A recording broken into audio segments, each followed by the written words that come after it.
Srangshalo sharik dambori tami tongmani jarabo hastini kereng thayo tamnai siren. Noka sakabo biman mohora angnai ajorabo tongkosang tongnai lukuro kiriya tongnani bagai kobokha Sipaijula hangkorfa Siddharth Ship Jaswal lokyo tongo BSF Commandant Officer Rakesh Sinhano khoboi NDRF ni Deputy Commandant Sonjib Babu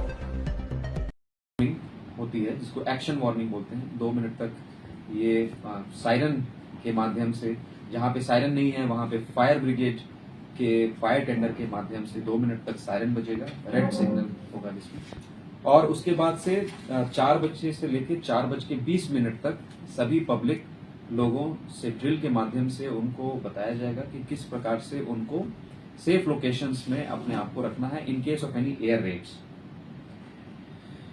4:20 पे green signal दिया जाएगा siren के माध्यम से, और यदि siren नहीं है तो फिर फायर ब्रिगेड के टेंडर्स के माध्यम से।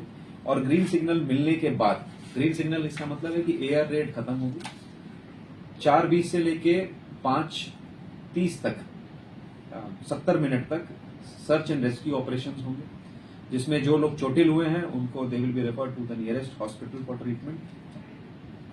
फायर फाइटिंग, लोकल फायर जहां भी होगा उसको कंट्रोल में किया जाएगा। Operation of relief camps, essential services का रिपेयर, पावर डिपार्टमेंट अपने लाइंस की रिपेयर करेगी, पीडब्ल्यूडी अपने रोड्स का रिपेयर करेगा, आरडी डिपार्टमेंट अपने रोड्स का रिपेयर करेगा। डैमेज असेसमेंट होगा और डेब्रिस क्लियरेंस, मतलब जो साइट्स पे जो भी डेब्रिस होती है उसको क्लियर किया जाएगा। उसके बाद 5:30 बजे फिर से एक क्रैश ब्लैकआउट होगा। क्रैश ब्लैकआउट के समय पावर डिपार्टमेंट 5:30 से लेकर 5:40 तक जितने भी पावर सप्लाईज हैं उनको कट करेगा as a part of mock drill, except for the emergency services like the health services.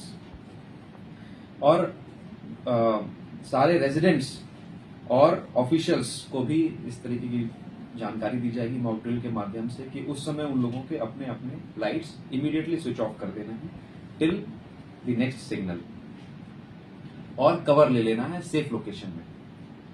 उसके बाद 5:30 से लेकर 6:30 बजे तक सेम ऑपरेशंस होंगे जैसा कि मैंने पहले बताया, search and rescue operations, referral of the injured to the nearest hospital, debris clearance, damage assessment, fire fighting.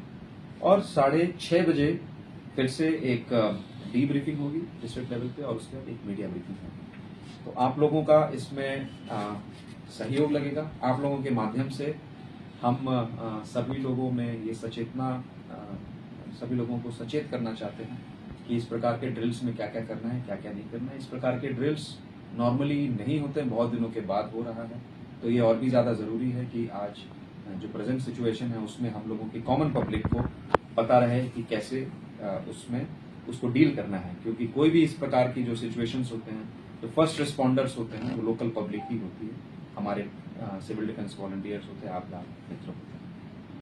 आप सभी लोगों को पता है सिचुएशन अभी जो देश में है, सेंसिटिव सिचुएशन है, सेंसिटिव टाइम्स हैं, और मेरे हिसाब से तो इस टाइप के मॉक ड्रिल्स रेगुलरली होते भी रहने चाहिए, और यही कारण है। और एक क्वेश्चन है सर, अभी जो बांग्लादेश का जो पॉलिटिकल सिचुएशन सिनेरियो में सर चेंजेस आया है सर, इसके लिए अभी जो चल रहा है देश का सिचुएशन और जो एक चल रहा है पाकिस्तान के साथ, इसलिए सर त्रिपुरा के 3 बहुत सारे साइट पे सर बांग्लादेश बॉर्डर है, ये क्या सर त्रिपुरा के लिए थ्रेटफुल है क्या?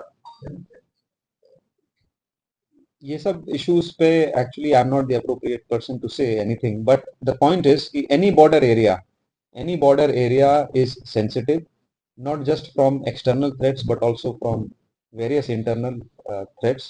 हमारे border areas are susceptible for all kinds of illegal activities, cross border crimes होती हैं, और स्मगलिंग्स होती हैं, नारकोटिक्स का इलीगल इन्फिल्ट्रेशन के ये सारे पॉइंट्स हैं। तो all these locations are sensitive from external security as well as internal security point of view.